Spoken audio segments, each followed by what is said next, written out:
Welcome to the deep dive and welcome to Inside Texas Football, powered by InsideTexas.com. It's time for me and Ian, your two favorite stat nerds, to talk a little bit. Ian raised an eyebrow at that description. He didn't like it. That's all right. We'll dig into that. Hey, what we want you to do before we dig into that is to like our video, subscribe to Inside Texas Football YouTube channel, and of course, you need to go to Inside Texas. That's where it is all going down. You can use promo code IT1 to get 2 months of InsideTexas.com for $1 American dollar, for whatever that's still worth.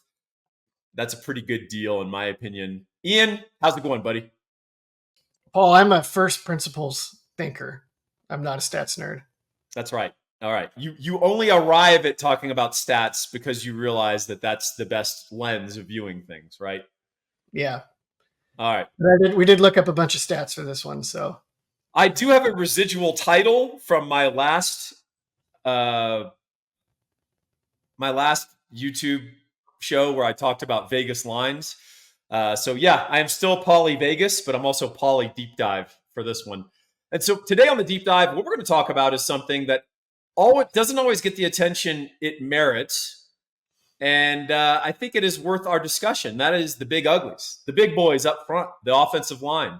We think that there probably is value in returning a lot of starts on the offensive line, not just for any one individual player, but for the larger corporate unit.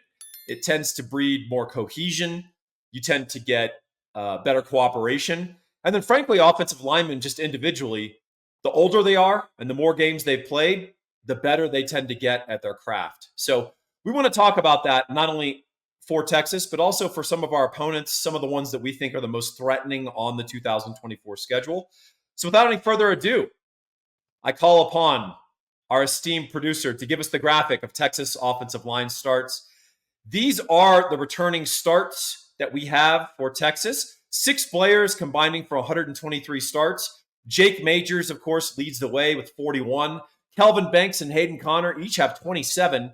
Man, Kelvin Banks, time has gone by fast. I remember when that guy we were nervous about him starting as a true freshman, and he exceeded expectations.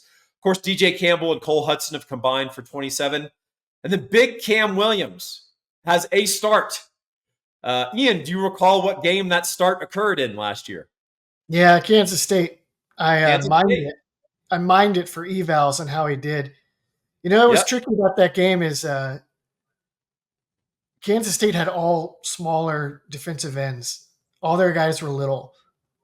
And so going up against Cam Williams, it was just like either they were going to beat him with speed, which did not really happen, or they were just getting devoured. So it was pretty interesting to watch. It was, and actually it may be a precursor of what we'll see this year, but Cam, if guys lined up across from him, he crushed them. And he actually pass blocked better than I think people anticipated. Where he actually struggled was run blocking a little bit when they would move the front right before the snap, which makes sense because inexperienced players who've not gotten a lot of snaps tend to not process as quickly. And that kind of ties in with this overarching thesis, which is Texas has an experienced offensive line group, not just individually, but in aggregate. There's going to be 5 starters out there who are going to have a pretty significant amount of offensive line experience. And then we'll have some backups who have also played some football. A corollary in addition to this statistic is that last year, 8 different offensive linemen recorded 100-plus snaps. So that's also useful. I mean, starts are obviously useful because it's kind of a shorthand for typically a starter plays the whole game on the offensive line. But it's also useful just to make an appearance, to get 15 snaps against someone, to get 20 snaps, just to get the feel of a major college football game. And so Texas has that as well. So Ian, is there anything about this that leaps out to you? I would argue that if I was going to distribute starts, I would kind of want to put them at center and maybe left tackle first and foremost before anywhere else. Is there anything you think, or just looking at this as a general commentary, you think is worth observing? I like that point. I would say there's like a threshold for left tackle where you want a lot of starts, but if it's too many, then it's like, wait, why is this guy still in college? Yeah, exactly right. Banks is at the sweet spot because he hasn't even been draft eligible yet. But sometimes, you don't want a guy necessarily. You don't want like 41 starts from your left tackle probably who's returning, or else it'd be like you should be in the NFL if you're a true athlete at that position. But if you don't have that true athlete, then you want that. I maybe guard. I want experience at guard, but it doesn't necessarily have to be in-game experience. I think I just want age. I want Yeah. guys that have been in the weight room for 4 years. I don't know if it matters. It's helpful if they've played. It probably doesn't matter quite as much as them being older. Whereas tackle, you can be younger, and it's more about athleticism. Yeah, these aggregate numbers would place Texas in the top 15% of FBS in terms of returning O line starts. And that's, you'd probably rather be there than in the bottom 15%, broadly speaking. Yeah, Uh, hey, I've got a kind of a pet theory, and I'm going to be trying out a few of them on you on this deep dive. And one of them is starts really a matter, particularly if you're talented. And what I mean by that is we saw Christian Jones get better and level up every year that he played football. Whereas I think there's guys who are 6-year players at Miami of Ohio who have 51 starts under their belt. And I'm not sure they got considerably better from start 44 to start 51. Is that fair? I think especially if it was all at Miami of Ohio. Yes. Like theoretically, if they moved up in competition, they could stand to get 10 games reps against like faster players to relearn the angles and the timing, the geometry of the game. But otherwise, like, yeah, there's going to be diminishing returns for sure. Other thing about O line, and I've made this parallel before in other venues, and certainly writing on Inside Texas, but to me, the two groups that actually have the most similarities on a football field in terms of how they play together are the most physically different. And what I Yeah, mean by that is the offensive line and the defensive backs. To me, they have the most benefit from a lot of starts and cohesion, but also knowing and understanding how to play together. And also, I would add the big caveat for both groups is no matter how talented you are, the worst thing that you can do is bust. Whereas a wide receiver can run the wrong route, but if this guy's super talented, he might make it up 2 plays later by Randy Mossing someone and getting an 80-yard touchdown. Now, yeah. an offensive lineman could get a pancake block, drive the guy 10 yards down the field, and just destroy them on an inside dive. That's great. But 2 plays later, he lets a guy run right across his face on a pass rush, and he nails the quarterback. You almost are rewarded in the secondary. And similarly, if you blow something in the secondary, it's 6 points, right? Yeah. It seems like there's a similar risk reward, a similar benefit of cohesion between these two units. Am I crazy, or is this just my pet theory? I'm 100% on board with this theory.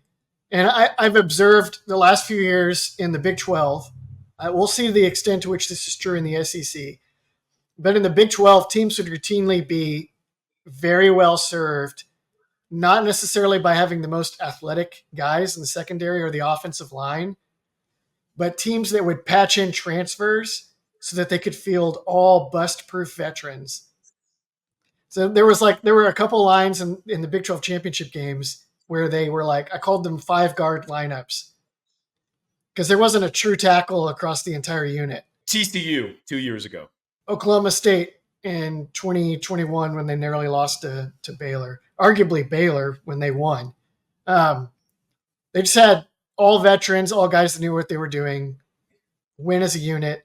And then those secondaries too, like that Baylor secondary that won was all, they had some NFL guys, but they were all veterans. They had like 4th and 5th year guys at safety.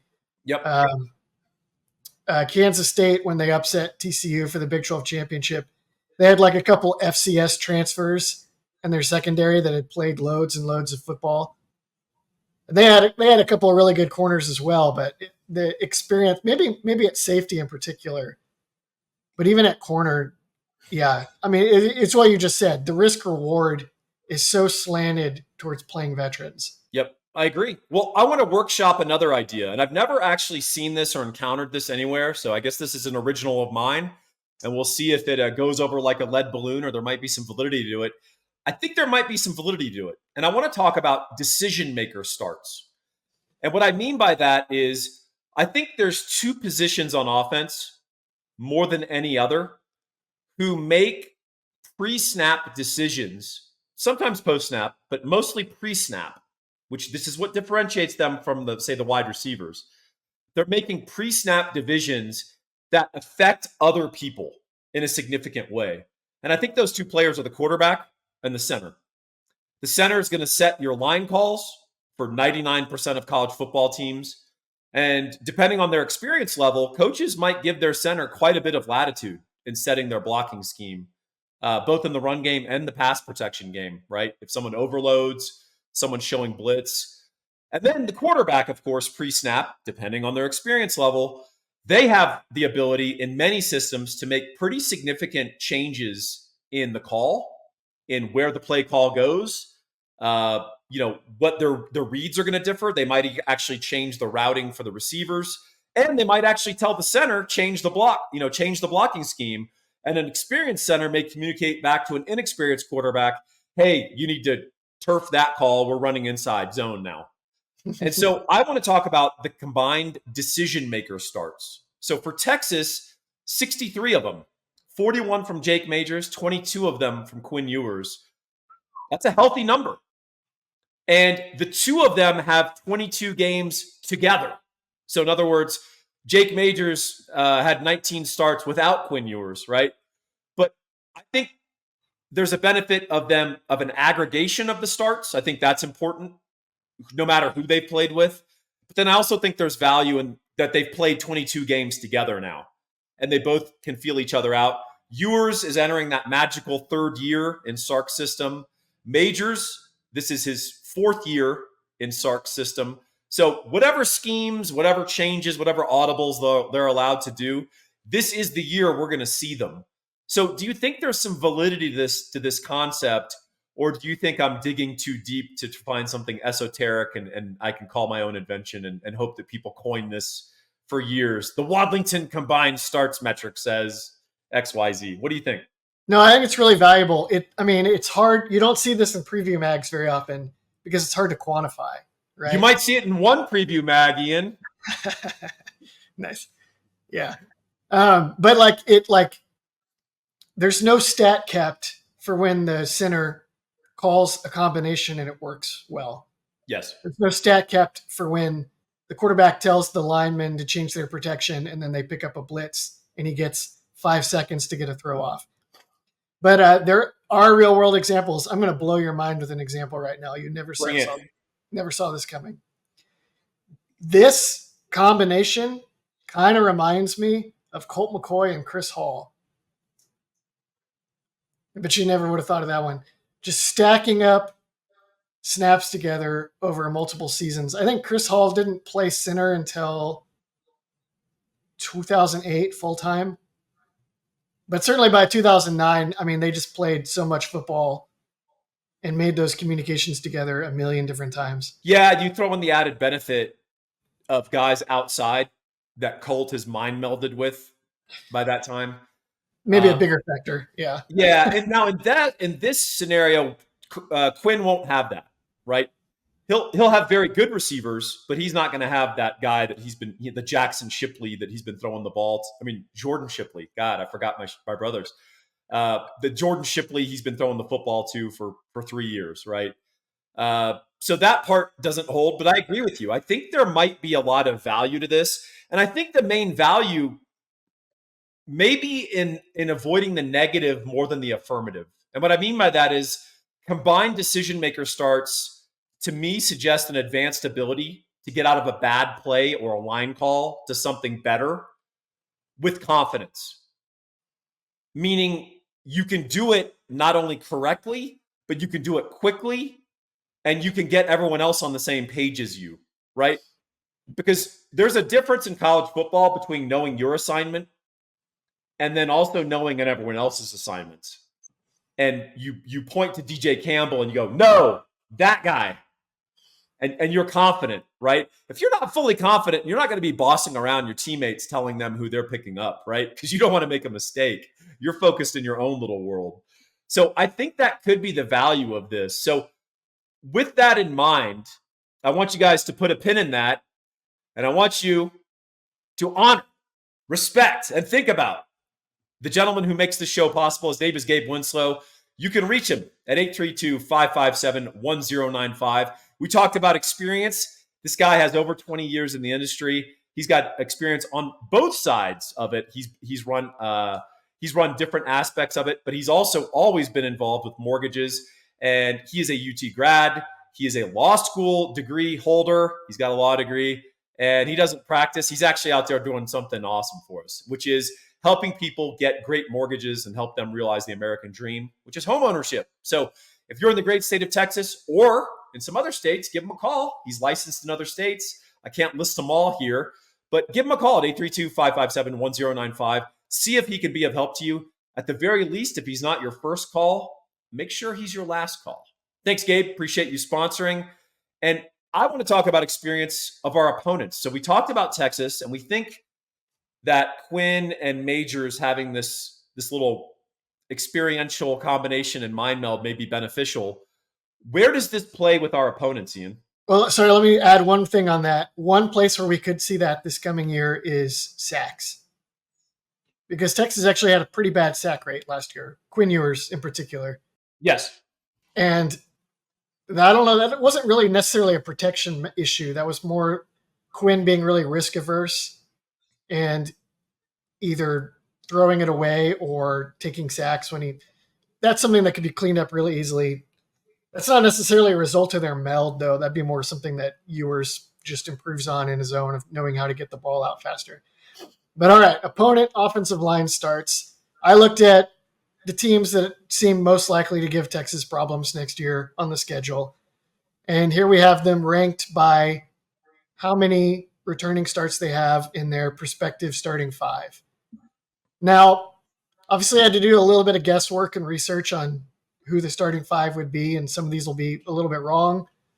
Texas A&M, I gave a little bit of the benefit of the doubt. I put in some of their more experienced guys as starters. But what you see here overall, I think, is a lot of teams that are way less experienced than Texas, right? Yeah, I'm kind of curious too. So, for example, OU and I think to an extent Michigan are an amalgam of transfers. I think, isn't OU going to be starting 3 transfers? Yeah. So Probably, yeah. they have historical starts, meaning they're blooded, right? They've played some college football, but they haven't necessarily played together. So that will be an interesting dynamic as well. I'm not sure how to handicap that. What do you think? That's really tricky. I have some of the specifics written down, but like Oklahoma, they have an extremely experienced center in Branson Hickman, but his like 30 odd starts or whatever that he's accumulated were all at SMU. Yep. Going from SMU to the SEC is obviously going to be a little bit different. Florida and Kentucky, I believe, have some G5 transfers that accumulated starts at places like San Diego State or places like that, where again it's a huge step up.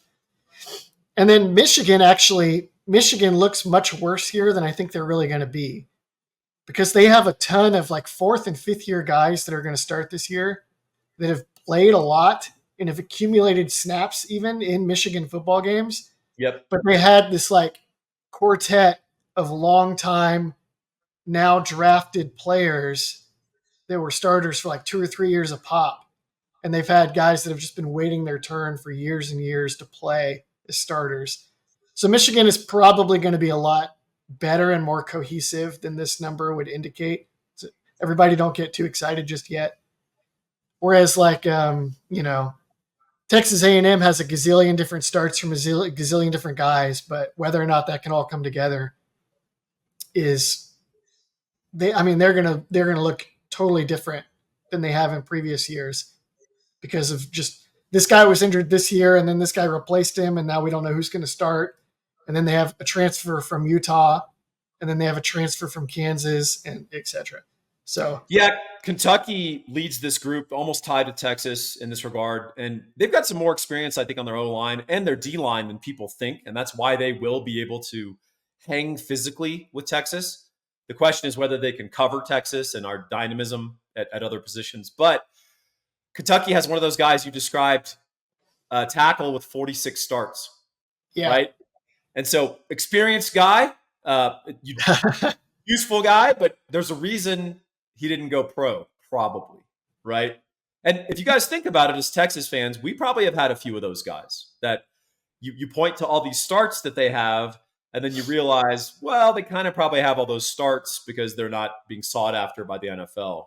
Whereas Kelvin Banks, he's played 27 games. He's gonna start 15, hopefully 15 or 16 games for Texas this year, and then he's out. There ain't going to be Kelvin Banks 2025 depth chart of him with 43 returning starts or something. So, yeah, I think this is interesting and informative. Any other thoughts on this? I know OU also had a guard from North Texas they're counting on to start.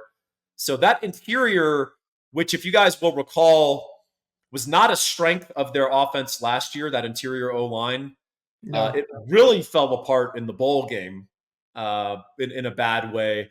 But they've tried to plug it in with some guys from North Texas and SMU who are experienced.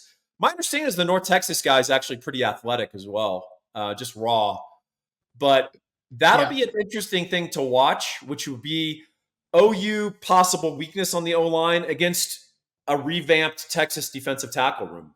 So, we kind of wish we had Byron Murphy and Tavondre Sweat back one more year to terrorize those guys. But absolutely. alas, they had to go make money in the NFL. So, any more thoughts on this, Ian? Well, there's the obvious additional insight of quarterback experience. Yes, So I did not record the quarterback starts, but I think we can actually do this blind. we can do it. Kentucky, We'll do it live. Kentucky will start Brock Vandegrift, who transferred from Georgia and, to my memory, has never started a game. Yep. Georgia will start Carson Beck, who started every game last year, so that's 14, right? Or did they play in the SEC? Yes, 14 games, and he started 0 before that. Yep. Texas A&M will start Connor Wegman, who has, we actually don't know, but we think we're guesstimating like 7 or 8, right? Less than 10 is fair, is Yeah. safe. Oklahoma will start Jackson Arnold. He has 1 career start. Yep. Florida has Cram Mertz, and he has started an uncountable number of games. He has started 93 games as a college quarterback. Yeah. So that'll be valuable. I do think that'll mean something. And then Alex Orji, presumptive starter at Michigan. Yeah, spring game. He started the spring game. That's it. Started the spring game, and we still don't know if he can throw a football because it was a windy spring game. and like this, I've never seen a team projected in the preseason top 10 with more questions at quarterback. And the questions aren't like who's going to start. It's we know Alex Orji's an amazing athlete. Can he throw a spiral? Like people don't know. So that'll be fascinating. Texas is going to find out one way or the other. Paul, I saw a couple clips the other day of him in the spring game running read plays where he got like a pretty wide end. And I was like, okay, that's a give. And both times he looked at the end for a second and then he just kept it and ran it anyway. And both times he beat the end of the edge. One time he had to go too wide, and so he just got stuffed. The other time he still made a huge gain. He is insanely athletic and huge and is probably half the decision maker Jalen Milroe was last year. Yeah, I'm penciling in Michigan's over-under on rushes attempted at about 52 right now. I think they're going to throw like 11 forward passes against Texas. I think they're just going to try to bully us. So it's going to be Colin Klein in 2010. It's going to be 1985 football. If y'all missed the good old days on the Michigan side, you're going to see a different variety of football. And then Texas will be, we'll have some stuff for them. I'm sure Sark is running some Michigan stuff this summer, and we'll see if we can catch them in some of their blitzes. But anyway, this is an interesting rubric, I think, to examine this. Did we run this just because Texas looks good in this metric? Yes, of course. But also, we think it's actually insightful as well. We think that there's some merit here. And the merit may not be the classic perception of the quarterback comes up to the line and he and the center see that they're in the defense is in the wrong defense and they audible and throw a 90-yard touchdown.